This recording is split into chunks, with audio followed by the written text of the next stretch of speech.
Tu t'es déjà demandé ce qu'il est arrivé aux disciples après la résurrection? Ces hommes qui ont marché avec Jésus, vu des miracles et ensuite l'ont vu ressusciter. Qu'est-ce qui a changé dans leur vie? Aujourd'hui, je vais te raconter cette histoire incroyable, basée sur la Bible Sagrada. Reste avec moi jusqu'à la fin, car ce qui leur est arrivé a tout à voir avec ta vie aussi. On découvre ça ensemble? Imagine avec moi, c'était la nuit.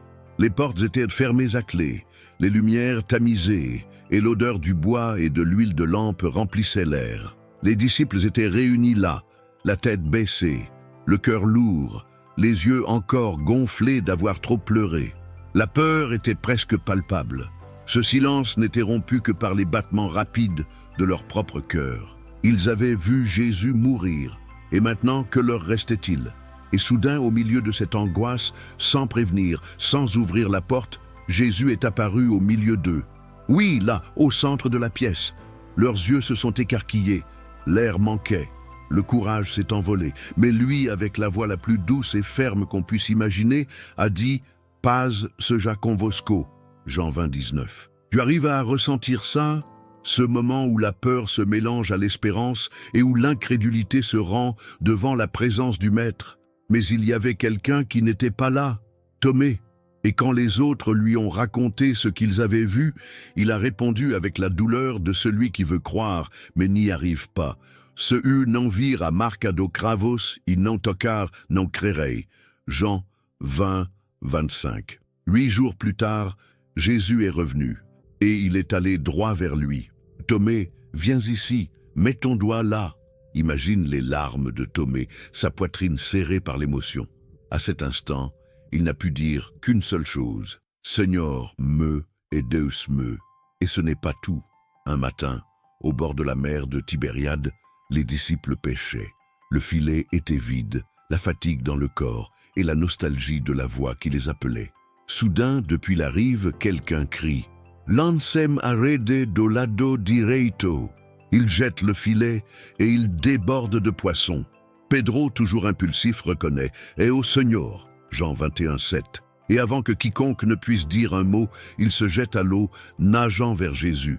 Imagine le bruit des vagues, sa respiration haletante, les larmes se mêlant à l'eau salée. C'était réel. Le Seigneur était là. Ces apparitions de Jésus ressuscité n'ont pas seulement ravivé leur foi, elles ont allumé le feu qui les préparerait à changer le monde. Et je te pose la question, si c'était toi dans cette pièce ou sur ce bateau, que ferais-tu en le voyant? Les jours qui ont suivi étaient remplis d'attentes. Les disciples savaient maintenant, Jésus est ressuscité. Mais que se passerait-il ensuite? Un matin clair, alors qu'ils marchaient sur un chemin poussiéreux, Jésus les a rassemblés et avec ce regard qui transperçait l'âme, il a dit « Id por todo o mundo, pregai o evangelio a toda criatura ». Marc 16, 15. Imagine entendre cela de la bouche de celui qui a vaincu la mort. Le cœur devait battre si fort qu'il semblait vouloir sortir de la poitrine. Mais il ne s'est pas arrêté là. Jésus a promis quelque chose qui allait tout changer. « Recebrei poder, ao descer sobre vós o Espírito Santo, e sereis minhas testemunhas. » Actes 1, 8. C'était la promesse qu'ils ne seraient pas seuls, que le courage qui leur manquait viendrait d'en haut. Et puis, sous leurs yeux, le ciel s'est ouvert. Des nuages dorés ont envahi l'horizon et Jésus a commencé à s'élever. Les tuniques flottaient dans le vent. Les yeux embués tentaient de le suivre jusqu'à ce qu'un nuage le cache. Acte 1, 9, 11. Un ange est apparu et a dit « Pourquoi regardez-vous vers le ciel? Ce Jésus reviendra. » Imagine ce mélange d'émotions et de vide à cet instant. Ils n'avaient plus Jésus physiquement avec eux, mais ils portaient la promesse. Et tu sais, si tu avais été là, tu aurais ressenti cet air chargé, cette sensation qu'un événement extraordinaire était sur le point d'arriver. Et en effet, c'était bien le cas, parce que ce qui allait suivre allait changer l'histoire de l'humanité. 50 jours s'étaient écoulés depuis ce matin où le tombeau était resté vide. Jérusalem était pleine à craquer. Des gens venus de partout, des langues différentes, des voix qui résonnaient dans les ruelles étroites. Et là, ils étaient, les disciples, rassemblés en un seul lieu.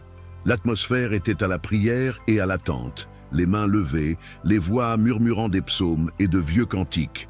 L'odeur de l'huile et du bois se mêlait au battement de leur cœur. Soudain, un vent venu du ciel, mais pas un vent ordinaire. C'était comme un grondement de tonnerre qui remplissait chaque recoin de cette maison. Acte 2:2. Et quelque chose, comme des langues de feu, s'est posé sur chacun d'eux. Tu vois ce moment où tu sais que Dieu est là, quand ta peau frissonne et que les larmes coulent toutes seules? C'était ça. Ils ont commencé à parler dans d'autres langues, proclamant la grandeur de Dieu, et les gens dehors se sont arrêtés, stupéfaits, disant « Comment peuvent-ils parler nos langues ?» Pedro, celui-là même qui avait renié Jésus, se lève alors, ses yeux brûlants de courage, sa voix ferme et puissante, et il prêche comme jamais auparavant. Il proclame que Jésus, le ressuscité, est le Messie promis. Et ce jour-là, environ 3000 personnes ont accepté l'Évangile. Acte 2:41. 3000 vies transformées. Le christianisme primitif est né là, au milieu du feu, du courage et de la présence vivante du Saint-Esprit. Et je te pose la question, as-tu déjà imaginé faire partie de cela? La ville qui autrefois applaudissait, maintenant se remplissait de haine. Les disciples, autrefois cachés, marchaient à présent dans les rues avec audace. Pedro et João furent arrêtés pour avoir guéri un paralytique et proclamé que Jésus était ressuscité. Acte 4:3. Imagine la scène. Les deux, enchaînés, traînaient devant les chefs religieux. Mais ce qui frappait, c'était leur courage. Comment ces hommes simples, sans grande instruction, pouvaient-ils parler avec autant d'autorité? Parce qu'ils étaient remplis du Saint-Esprit. Pendant ce temps, Estévon, rempli de grâce et de puissance, accomplissait des signes et des prodiges. Mais la jalousie grandissait.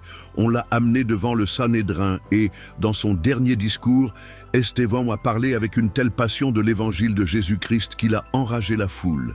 Et lorsque les pierres ont commencé à pleuvoir, il a levé les yeux au ciel et a dit « Eis que vejo os seus aberto, e o filho do homem em pé à direita de Deus ». Acte 7:56. Un martyr, un héros de la foi. D'ailleurs, si cette histoire touche ton cœur jusqu'ici, fais une petite pause. Laisse ton like et abonne-toi à la chaîne. Ça m'aide à voir que tu apprécies ce type de contenu et me motive à continuer à apporter des histoires bibliques aussi vivantes que celle-ci. Maintenant, revenons à la scène. Les disciples savaient, suivre le Christ avait un prix.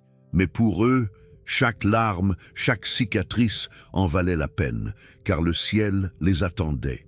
Au fil des années, les marques sur le corps et dans l'âme des disciples racontèrent des histoires que les livres ne pouvaient contenir. Pedro, ce pécheur fougueux, fut emprisonné à Rome, et le jour de son exécution, il fit une dernière demande. Crucifiquem de cabeça para baixo, pois não sou digno de morrer como meu Senhor. Et ce fut ainsi. Ses mains calleuses ont prêché l'Évangile jusqu'à son dernier souffle. Tiago, le frère de João, fut le premier à verser son sang. Décapité sur l'ordre d'Hérode, acte 12:2. João, le disciple bien-aimé, a survécu à une tentative d'exécution et fut exilé sur l'île de Patmos, où il a écrit l'Apocalypse. Chacun a eu une fin différente, mais tous portaient la même certitude. Jésus est ressuscité. Aucune torture, aucune menace n'a pu faire taire ce témoignage. Et je te pose la question, qu'est-ce qui aurait pu pousser des hommes ordinaires à donner leur vie de façon si radicale, si ce n'est la certitude inébranlable que Christ était vivant? Ils étaient des témoins oculaires. Ils ont vu, ils ont touché, ils ont marché avec le Jésus ressuscité. Et ils ont préféré tout perdre ici-bas pour tout gagner au ciel. Et toi, quelle réponse donnes-tu à cet appel? Ces hommes qui ont été témoins de la mort et de la résurrection de Jésus ont tout affronté pour lui. Ils ont été persécutés, rejetés et même tués, mais jamais ils n'ont renié leur foi. Et la grande question c'est, qu'est-ce qui a poussé ces hommes à se donner ainsi? Ce n'était pas juste un enseignement, un miracle ou une idée. C'était la certitude que Jésus était vivant et qu'il avait un but pour leur vie. Ils ont compris que la mission ne s'est pas arrêtée à la croix. La résurrection était le début de quelque chose de bien plus grand. Et aujourd'hui, ils t'appellent aussi. Si ces hommes ont pu tout donner pour lui, qu'es-tu prêt à offrir? Est-ce que ce que tu vis aujourd'hui est en accord avec l'appel de Jésus pour ta vie? Il veut t'utiliser de la même manière, te fortifier et te donner du courage, comme il l'a fait pour eux. Alors, je t'invite, réponds à l'appel du Christ. Aujourd'hui, il t'offre une vie de sens, de transformation et d'éternité avec lui. Qu'est-ce que tu vas faire de cela? Si cette vidéo a touché ton cœur, laisse ton commentaire, partage avec quelqu'un qui a besoin de ce message et n'oublie pas de t'abonner à la chaîne et d'activer les notifications pour ne rien manquer des prochaines vidéos. Que la paix du Christ soit avec toi.